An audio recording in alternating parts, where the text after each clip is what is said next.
Hari ini tanggal 3 September tahun 2022 pukul 13.30 pemerintah memutuskan untuk menyesuaikan harga BBM subsidi antara lain Pertalite dari Rp7.650 per liter menjadi Rp10.000 per liter.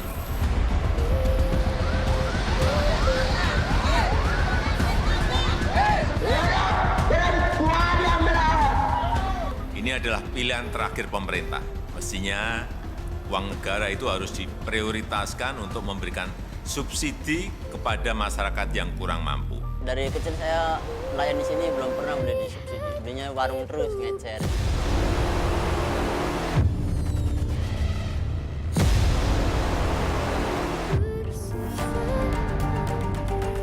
Solar subsidi dari Rp5.150 per liter menjadi Rp6.800 per liter. Ini berlaku 1 jam sejak saat diumumkannya penyesuaian harga ini, jadi akan berlaku pada pukul 14.30. Hanya 1 jam saja usai pengumuman pemerintah, harga baru bahan bakar minyak atau BBM diberlakukan. Harga Pertalite dari semula Rp7.650 per liter, kini naik menjadi Rp10.000 per liter.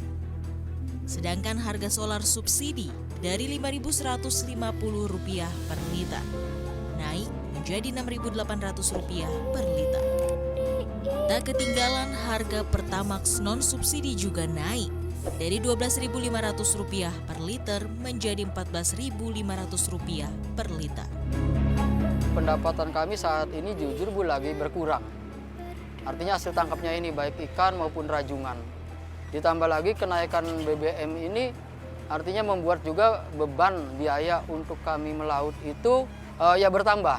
Sementara penghasilan kami tidak memenuhi kebutuhan atau biaya untuk modal kami melaut. Gitu. Karena sangat berat banget untuk BBM untuk naik.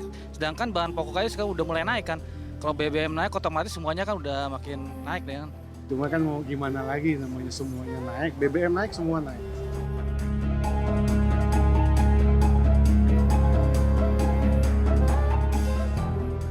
Ini adalah sebagian jeritan masyarakat akibat kenaikan BBM.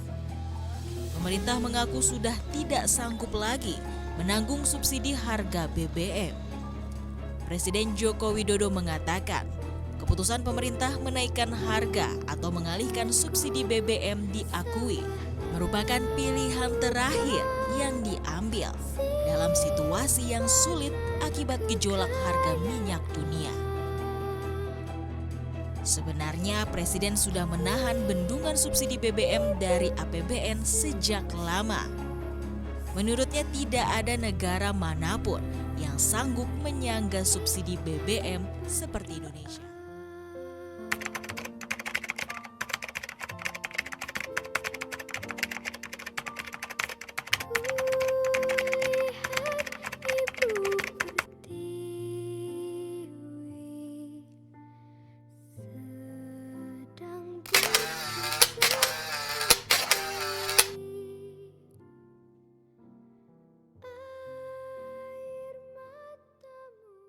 Antum kalau bekerja mencari apa? Halo? Jangan katakan Allahu a'lam. Itu kan tiap hari kita katakan. Ya, antum bekerja mencari apa? Mencari uang. Kalau sudah dapat uang, tuh bingung. Sederhana, bahasa Qur'annya ringan, mencari rizki. Rizki. Di rizki itu tidak hanya uang. Ya, rizki itu berupa materi-materi yang menghadirkan kenyamanan. Pakaian itu rizki. Baik, nasi itu rizki. Makanan rizki. Coba pilih mana, uang atau makanan? Ayo makan tuh uang. Ayo, kan kita punya uang itu untuk beli macam-macam.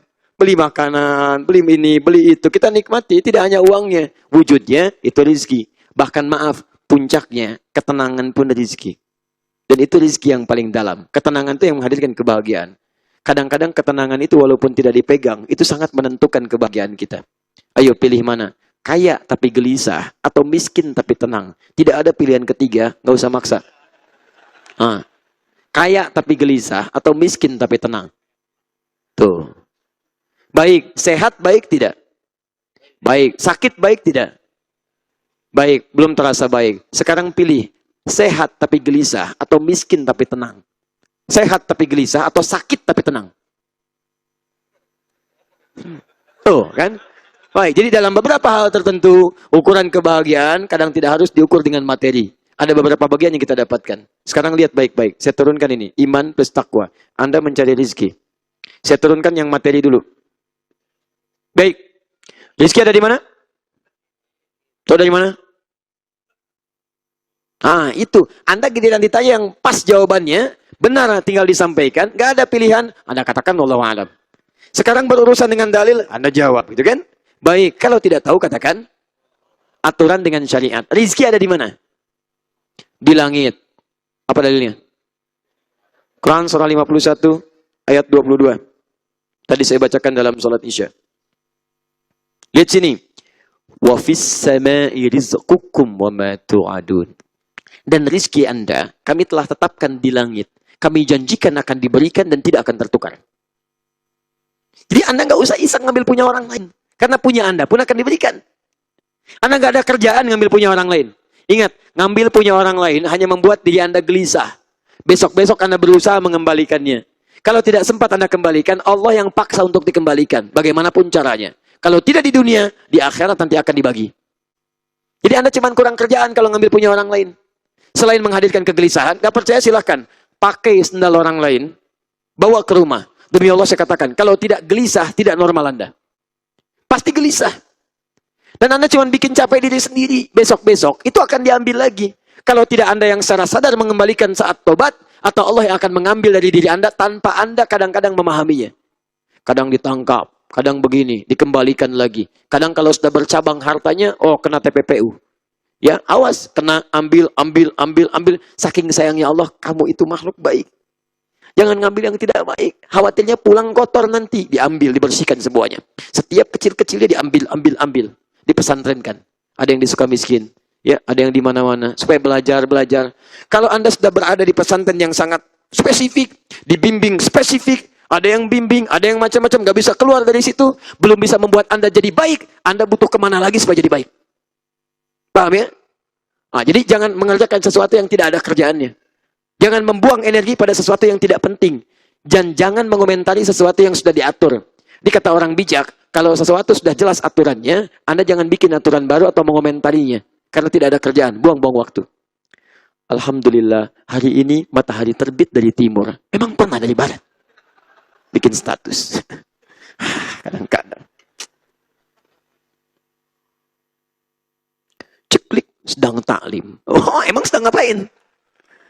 Jadi kalau sudah jelas, sudah fokus saja, lihat baik-baik, pahami. Rizki di mana? Langit. Dan Allah sudah membuat statement, saya janjikan akan diberikan. Anda tinggal di mana? Bumi. Sekarang kita di mana? Bukan, kita di An-Nur, di Bio Farma. Hanya bumi. Rizki di langit, manusianya di bumi. Ya Allah, bagaimana kami mendapatkan rizki? Rizkinya di langit, kami di bumi. Maka diturunkan oleh Allah ke bumi, supaya kita dapatkan. Quran surah kedua ayat 29, paling kanan sebelah bawah. Huwallazi khalaqa lakum ma fil ardi jami'an. Baik, maka kami jadikan rezeki yang di langit ini, kami buat semua turun ke bumi. Ada di bumi. Anda tinggal ngambil. Ya. Ada di bawah gunung, ada mineral, ada di laut, ada ikan banyak, gitu kan? Daratan, lautan, ada yang di udara, ada yang macam-macam. Baik ya. Hadir dalam kehidupan kita. Kita pijak, kita dapat. Jadi teman-teman, kita tinggal di bumi, rezeki diturunkan ke bumi. Jadi, rezeki di langit, turun ke bumi. Baik. Tadi kita di mana? Sekarang di mana? Di An-Nur. An-Nur di mana? Jos di bumi ya, Bandung gitu kan. Bandung kan bagian dari bumi. Ya, kecuali Bekasi.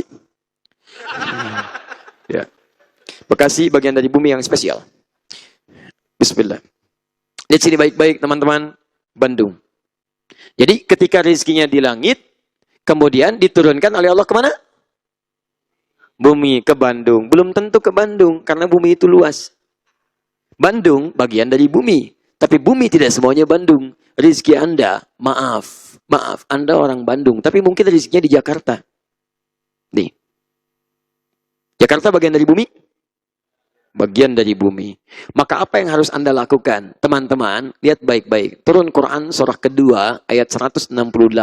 Posisi paling kanan sebelah bawah. Ini ketentuan umum. Saya mau hubungkan ke sini. Lihat ya. Perhatikan baik-baik. Rizki di langit, turun ke bumi, tinggal di Bandung, rizki turun di Jakarta. Apa yang harus dilakukan? Ya ayyuhan nas, hei manusia. Kalau ada kata nas di Quran, maka umumnya makna kalimat ini bermakna universal. Mencakup baik bagi orang beriman ataupun bukan. Maka hukumnya jadi umum. Hei manusia, sepanjang jadi manusia berlaku hukum ini. Awas hati-hati. Ahkamullahi fil kaun, hukum Allah berlaku universal di bumi. Perhatikan. Kulu mimma fil ardi halalan tayyiba.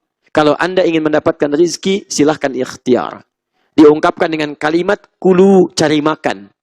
Cari makan, silahkan cari makan. Kenapa menggunakan kata kulu? Ini ungkapan dalam bahasa Arab termasuk di umumnya ungkapan kita. Karena orang kalau mau cari rezeki, umumnya menjawab akan cari makan. Ya, mana? Cari makan dulu. Bahkan ada yang kemana? Mencari sesuap nasi. Masya Allah. Padahal ketika makan nggak sesuap dia. Ya, kok 3 suap? Kan tadi sesuap. Masya Allah. Banyak. Makanya menggunakan kata kulu. Dalam bahasa Indonesia disebut dengan sinekdok pas prototo. Disebutkan sebagian, dimaksudkan keseluruhannya. Garuda melawan macan Asia. Kalah penalti 2-3. Gitu kan? Misal. Yang main bukan Garuda.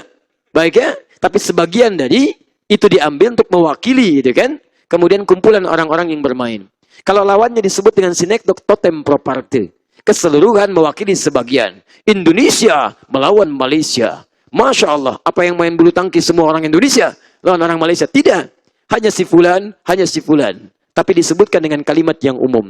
Dalam bahasa balaghah, yang pertama disebut zikrul ba'di yuradu bihil kullu. Yang kedua disebut zikrul kulli yuradu bihil ba'du. Paham? Baik. Maka disebutkan cari makan. Menunjuk pada aktivitas pencarian rezeki. Kalau mau cari, jangan serakah kata Quran. Mimma, min, menunjuk pada tab'id, sebagian. Anda nggak bisa jadi penguasa bumi. Kalau Anda ingin tenang mencari rezeki, kaidah pertama, cari yang sesuai kebutuhan Anda. Jangan semua ingin dikuasai. Bisnis semua ingin diambil. Usaha semua ingin didapatkan. Capek Anda. Makanya kalimatnya menggunakan min, mimma fil ardi. Silahkan. Rumus cepatnya, cari. Ikhtiar. Jadi kalau Anda ingin rezeki tidak ikhtiar, Anda nggak akan mendapatkannya. Memang rezeki diatur oleh Allah, turun dari langit ke bumi. Tapi cara mendapatkannya mesti dengan ikhtiar. Ini poinnya. Kalau Anda nggak ada ikhtiar, nggak akan dapat Anda. Nggak akan dapat. Paling-paling nanti di ujung-ujung Anda sakit, baru rezeki datang. Itu pun dengan ikhtiar Anda, sakit. Saya nggak usah cerita dulu supaya waktunya nggak habis. Nanti saya turunkan. Nah, sekarang lihat. Konsep ini untuk semua manusia atau orang beriman saja? Semua manusia. Tadi yang dijanjikan tenang itu orang beriman atau semua manusia? Orang beriman. Sekarang kita minta, ya Allah, kami beriman. Kami minta aturan yang spesial dibandingkan dengan aturan umum. Maka bagi orang beriman diturunkan Quran surah kedua ayat 172. Posisi paling kiri. Agak ke pertengahan. Lihat, tadi ya ayyuhan nas, sekarang ya ayyuhalladzina amanu. Hei orang-orang yang telah menyatakan dirinya beriman. Hei orang-orang beriman. Yang tidak beriman, tidak hai. Hanya untuk orang beriman saja.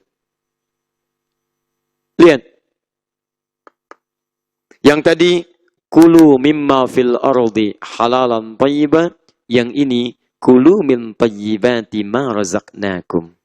Masya Allah. Satu, cara bacanya dari belakang. Ma razaqnakum. Untuk orang beriman, kami yang siapkan rezekinya. Bukan kamu yang terlampau lelah mendapatinya. Lihat baik-baik. Cara bacanya, ma razaqnakum. Awalkan dulu. Kami telah siapkan rezeki untukmu. Bukan kamu yang terlampau lelah untuk mendapatinya. Jadi kalau Anda benar-benar beriman kepada Allah, rezeki Anda akan dimudahkan. Tapi kalau Anda merasa beriman rezekinya sulit, coba cek. Mungkin turunan dari iman ini yang belum Anda kerjakan. Kalau Anda kesulitan mendapatkan rezeki, bukan Anda kurang pintar. Gelar Anda sudah banyak. S1, S2, S3. Kenapa Anda belum mendapatkan itu semua? Bukan karena kurang pintar, teman-teman. Mungkin Anda kurang iman. Itu. Mungkin Anda kurang sholat. Mungkin Anda kurang berbuat taat. Turunkan. Paham ya? Teruskan lagi. Lihat. Kulu min thayyibati. Perhatikan baik-baik. Pada yang pertama, halalnya disebut. Pada yang kedua, halal tidak disebut. Pertama, ya ayuhan nasu, kulu mimma fil ardi halalan thayyiba. Yang ini, ya ayuhalladzina amanu, kulu min thayyibati. Halalnya dibuang. Kenapa kalimat halal dibuang ketika ditunjuk pada yang beriman? Karena karakter orang beriman, imannya akan otomatis mengarahkan dia pada yang halal. Otomatis, jadi nggak usah disebutkan lagi. Jadi kalau Anda merasa beriman kepada Allah, kemudian Anda mencari yang haram, ada yang salah di iman Anda. Ada yang salah. Ada yang keliru. Mohon maaf, Anda menyatakan diri beriman, tapi korupsi juga. Anda menyatakan diri beriman, mencuri juga. Ada yang salah di iman Anda. Karena orang beriman itu tidak akan menyentuh yang haram, otomatis imannya membawa kepada yang halal. Kalau sudah seperti itu, bedanya dalam kalimat thayyib. Yang satu, thayyibnya satu. Thayyiba, tunggal, mufrad. Nakirah, mufrad. Yang kedua, thayyibat, jama'. Kata thayyib bila disebutkan dalam bahasa Arab, itu tidak melulu menunjuk pada kuantitas, tapi kualitas.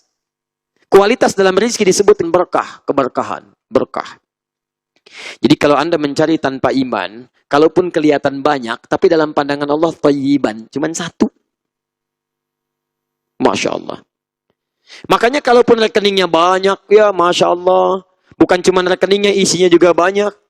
Ya bank ini sekian, bank ini sekian, bank ini sekian. Tapi tetap, karena tidak dicari dengan iman, mencarinya hanya dengan nafsu saja, tidak dengan iman. Dalam pandangan Allah thayyib. Karena thayyib cuma satu. Karena satu masih merasa sedikit. Akhirnya nggak pernah merasa cukup.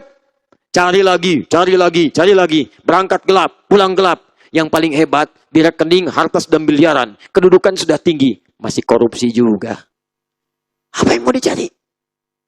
Padahal kalau hitungan kita kelihatan banyak. Tapi kok tidak bernilai?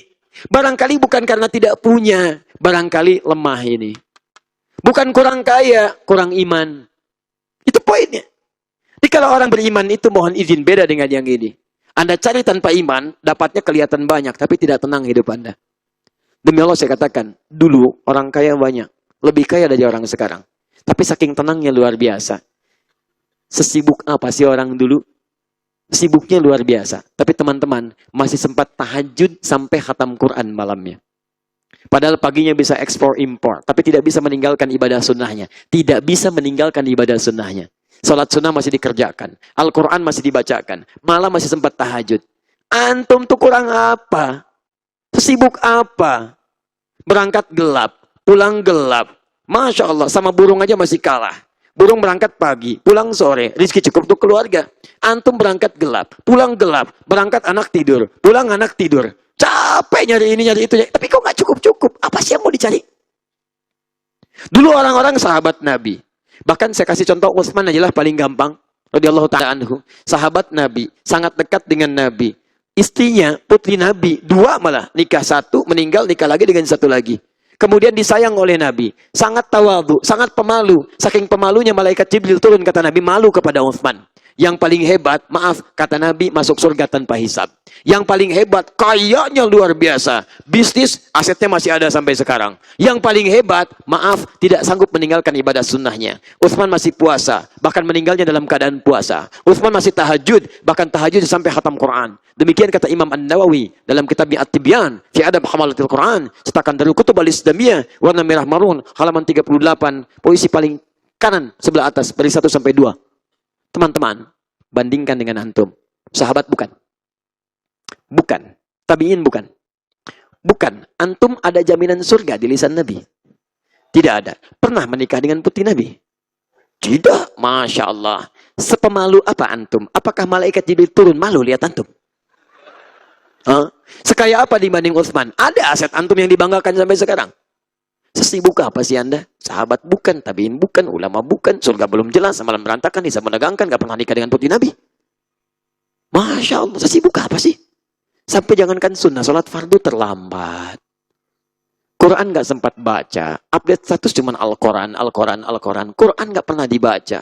Tapi kalau ditanya cita-cita, surga Firdaus tanpa hisab bersama Nabi. Luar biasa. Terlampau lelah kayaknya. Susah.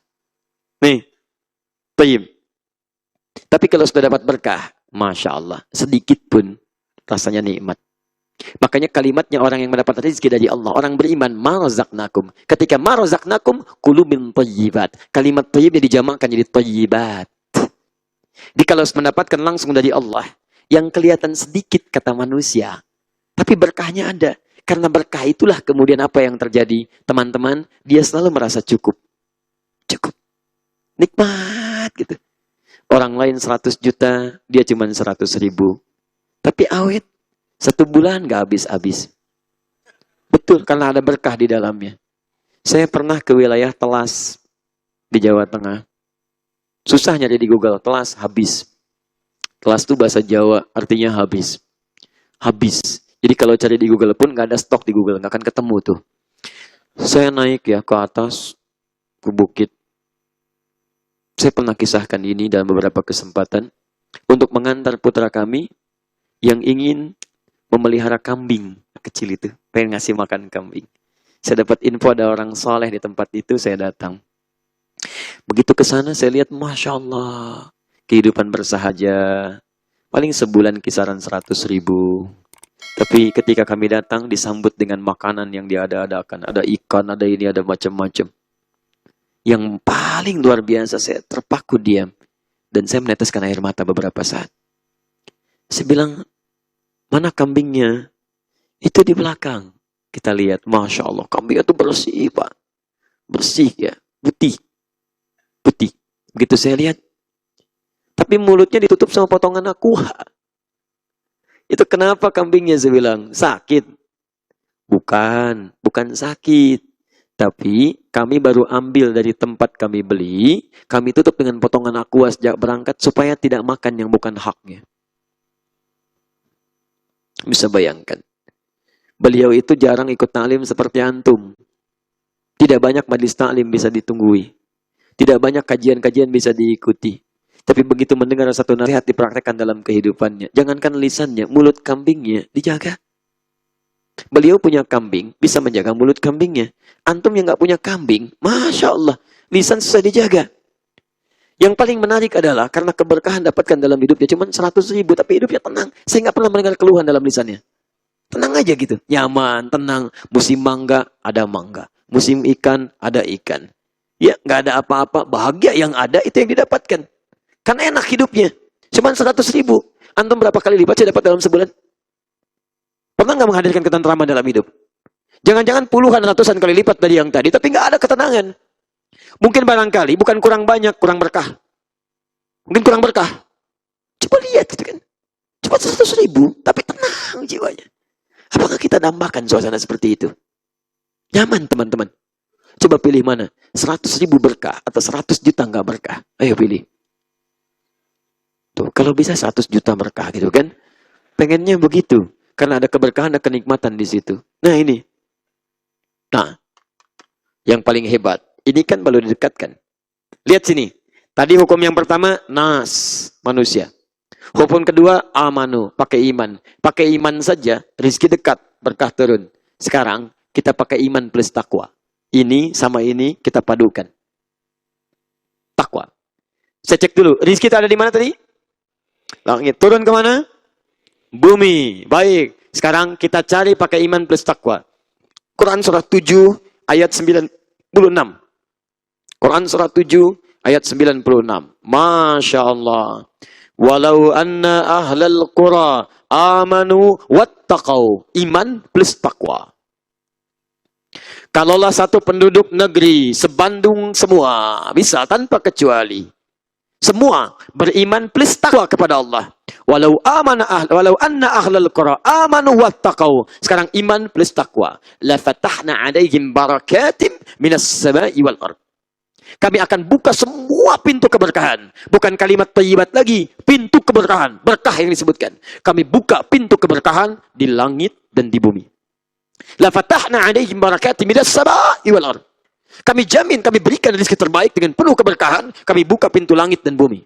Teman-teman, pintu bumi baru dibuka aja, rezeki dekat. Sekarang langit dan bumi dibuka. Antum gak usah melangkah. Karena begitu antum mau melangkah pun pintu sudah dibuka. Mau melangkah kemana? Jadi kalau orang sudah beriman dan bertakwa kepada Allah, bahkan rezekinya mendatangi dia. Bahkan tidak sibuk dia dalam mencari rezekinya. Tenang, tenang. Lihat Quran surah 65 ayat 2 sampai 3. Wa may yattaqillaha yaj'al lahu makhraja wa yarzuqhu min haitsu la yahtasib. Bahkan ada kadanya rezeki itu mendatangi dia dari sisi yang tidak dia duga. Maryam, kenal Maryam?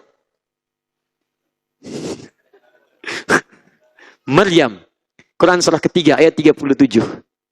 Yang jaga Nabi Zakaria, yang bawakan pakaian Nabi Zakaria, bawa makanan Nabi Zakaria. Ketika Maryam meningkatkan iman dan takwa kepada Allah, kullama dakhala 'alaiha Zakaria al-mihrab wajada 'indaha rizqa. Setiap masuk ke mihrabnya sudah ada rizkinya. Bawa pakaian, ada pakaian. Bawa makanan, ada makanan. Kalau musim anggur ada anggur, wajar. Bukan musim anggur, ada anggur.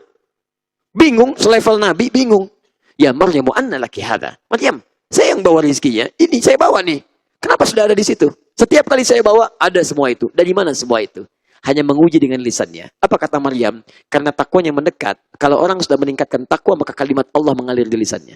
Huwa min indillah. Dari Allah, Allah, Allah, Allah. Antum ajarkan anak-anak Anda kalimat Allah akan hadir di lisannya. Diambil darah. Ya Allah, ampuni saya ya Allah. Ampuni saya ya Allah. Padahal darahnya diambil. Antum aja yang udah dewasa, kalau bisa cepetan dikit, bisa cepetan dikit. Ini tidak. Ya Allah ampuni saya ya Allah. Semoga Allah rahmati dia dan orang tuanya. Lihat teman-teman. Jadi ketika Anda turunkan ini, langit bumi dibuka. Makanya orang-orang dulu tuh mudah cari rezeki. Dan hebatnya, lihat sini. Takwa lawannya nafsu. Jadi sekaya apapun antum kalau takwa, nafsu akan ditekan. Nafsu ini bahaya nih. Bahaya. Bahaya. Jadi kalau Anda sudah hadir nafsu, keberkahan akan berkurang. Kalau takwa meningkat, nafsu ditekan. Nafsu meningkat, takwa tertekan. Jadi ini disebutkan 115 kali di Quran, ini 115 kali. Jadi begitu ini naik, ini ditekan. Ini naik, ini ditekan. Jadi kalau Anda tingkatkan takwa, ini yang ditekan. Anda mau minum. Kalau orang takwa, lihat esensinya. Apa fungsi minum? Menghilangkan haus. Dia nggak akan punya banyak pilihan karena nafsu ditekan. Yang penting minum. Ada minuman apa? Air putih, bismillah minum. Ada air bening, alhamdulillah. Ada jus, alhamdulillah. Tapi kalau takwa tidak melekat, capek antum. Makan apa malam ini ya? Sudahlah. Soto Kudus.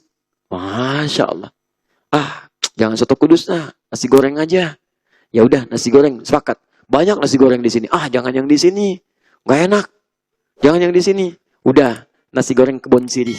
Masya Allah. Rencana mau berangkat. Bukannya malam. Padahal nasi goreng banyak di Bandung. Ke Kebon Sirih. Berangkat malam. Setir. Lokasi kemacetan diatasi dan sebagainya. Sampai sana. Tutup. Capek. Cari. Aduh. Pakaiannya bosen yang ini. Modelnya pengen Nobel Paris. Langsung dari sana. Sama aja. Buang-buang energi. Sampai sana berangkat, capek. Cuman pakai sekali, model foto, selesai. Gak dipakai lagi. Capek. Coba lihat ya. Kalau ada hal yang melekat pada Anda, tidak banyak manfaat untuk Anda. Maka tandanya tidak melekat keberkahan dalam benda-benda itu. Pulang dari sini, buka pintu lemari pakaian. Lihat oleh Anda. Kalau ada pakaian Anda yang tidak memberikan manfaat yang diridhai oleh Allah, segera Anda pikirkan. Ada yang tidak berkah di situ. Pakaian yang membuka aurat Anda yang tidak layak. Pakaian yang belum pernah dikenakan untuk ibadah. Jangan-jangan cuma dikumpul-kumpul. Sepeda Anda berapa kali mengantarkan Anda sholat dibandingkan mengantar Anda olahraga di gazebo? Cek. Motor mobil Anda berapa kali digunakan untuk mengantarkan pada dunia dan akhirat kebahagiaan Anda? Dibandingkan dengan hanya mencari dunia. Ini poinnya teman-teman. Iman, takwa. Kalau ini dibawa ke rumah tangga, ini muncul kebahagiaannya. Dibawa ke pekerjaan, muncul kemudahannya. Dibawa kepada ibadah, muncul kenyamanannya. Nah, saya berikan cara cepat. Lihat cara cepatnya. Karena waktu kita sudah menjelang kepada akhir-akhir bahasan kita, saya berikan cara cepatnya. Kalau ingin meningkatkan ini semua ulama berpesan tingkatkan takwa kepada Allah. Anda yang para mahasiswa, ingin ilmunya ditingkatkan oleh Allah, rumusnya takwa. Quran surah kedua, ayat 282. Bagaimana membangun takwa ini? Ini ibadahnya. Ini. Jika sholat, bawa sholat yang baik. Kalau baca Quran, cari Quran yang baik. Bagaimana cara membacanya? Bagaimana cara menghafalkannya? Urutkan oleh Anda. Ini saya turunkan dari mulai membaca, menganalisis, sampai menghafal. Tapi karena waktunya terlampau panjang kita, nanti kita cari daurah tersendiri untuk bagaimana metode memahami dan menghafalkan Quran sesuai dengan keinginan Qurannya. Karena nanti gini, ada langsung dari Quran, ada hasil penemuan. Kalau yang dari Quran, semua penghafal itu memiliki pengalaman yang sama. Semuanya kan seperti itu, metodenya. Tapi ketika dia selesai menghafal, dia akan menemukan metode-metode sendiri sesuai dengan cara dia dalam mengambil metode Quran. Makanya ditemukan banyak hal. Ada menghafal Quran semudah kecap, ada menghafal Al-Quran semudah tersenyum. Antum udah senyum-senyum, nggak hafal-hafal gitu kan? Baik, bukan karena metodenya, antumnya yang tidak sesuai pengalamannya dengan sang penemunya. Tapi kalau Anda kembalikan ke sini, itu lebih mudah untuk bisa mengamalkannya. Nah, cara mendapatkan ini semua, caranya ada di sini. Salah satunya. Cari kitab Imam Al-Bukhari, di situ ada 97 pembahasan. Ya, cari bahasa Indonesianya, boleh silakan. Nanti antum kumpulkan di situ, gabungkan dengan teman-teman, keluarkan bab-bab yang Anda perlukan. Di situ ada bimbingan dari Nabi, 97 pembahasan dari Imam Al-Bukhari, sesuai dengan spesialisasi antum macam-macam. Ada bimbingan langsung meningkatkan iman, bab pertama. Kitabul Iman, isinya 57 hadis. Antum yang pelajar, dosen, guru, kumpul, bahas bagian kedua, Kitabul Ilmi. Keluarkan oleh antum, tilawahi itu, praktekkan. Maka antum akan mendapatkan capaian tertinggi dalam aspek keilmuannya seperti orang dulu pernah mendapatinya. Antum yang sedang di rumah tangga, keluarkan Kitabul Usrah, bimbingan rumah tangga. Bahkan di situ ada 156 canda Nabi dalam kehidupan rumah tangga yang melahirkan kebahagiaan. Pernah ditiru oleh orang-orang setelahnya, bahagia hidupnya. Kalau antum misalnya ingin kembali kepada Allah, sekarang ngeten kalimat hijrah yang saya terangkan kemarin, buka kalimatnya bagaimana berubah dalam tuntunan Rasulullah SAW. Ambil, keluarkan, pelajari. Bukan cuma jadi tren aja. Tren kalimat hijrah. Ini hijrah, itu hijrah. Benar enggak hijrah yang kita inginkan sesuai dengan konsep yang diturunkan Al-Quran dan petunjuk Nabi? Turunkan dan sesuaikan dengan kebutuhan dan pekerjaan antum. Jelas insya Allah? Jelas ya? Jadi mohon izin turunannya ini butuh beberapa SKS ini. Untuk ini semua. Tapi saya sederhanakan supaya nggak terlampau panjang. Ya, dan tidak terlalu lebar penjelasannya. Panjang kali lebar sama dengan luas. Semakin luas nanti semakin tidak nyaman. Tuh kan? Untuk mendapatkan materinya. Saya simpulkan. Bahagia yang hakiki itu adalah kebahagiaan yang kita bisa mengikuti petunjuk dari Allah Subhanahu wa taala dalam Al-Qur'an juga tentu dan Nabi. Maka yang pertama, kebahagiaan di dunia hanya Allah akan lekatkan pada orang beriman. Kebahagiaan sesungguhnya hanya Allah turunkan pada orang takwa. Jadi jika Anda ingin bahagia dalam kehidupan dunia, maka jadikan iman Anda menguat, latih dengan ibadah, dan jadikan takwa Anda meningkat, latih dengan ketaatan kepada Allah Subhanahu wa taala. Rumusnya gampang singkatnya. Tingkatkan ibadah, jauhi maksiat. Tingkatkan taat, jauhi maksiat. Maka selesai kesedihan Anda, hilang kegalauan Anda.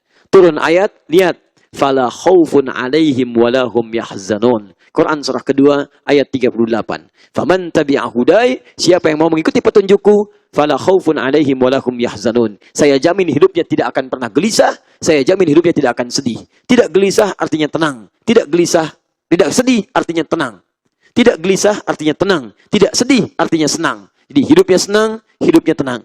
Kemudian itu semua ketika dikerjakan karena Allah akan mengantarkan kita pada kebahagiaan hakiki yang ada di surga. Saya mohon maaf, sebetulnya ada turunan. Tapi turunan ini belum saya turunkan, karena terbatas kita waktu, mungkin nanti insya Allah kita bahas lagi. Karena orang hebat itu, dia akan membuat peta kebahagiaan.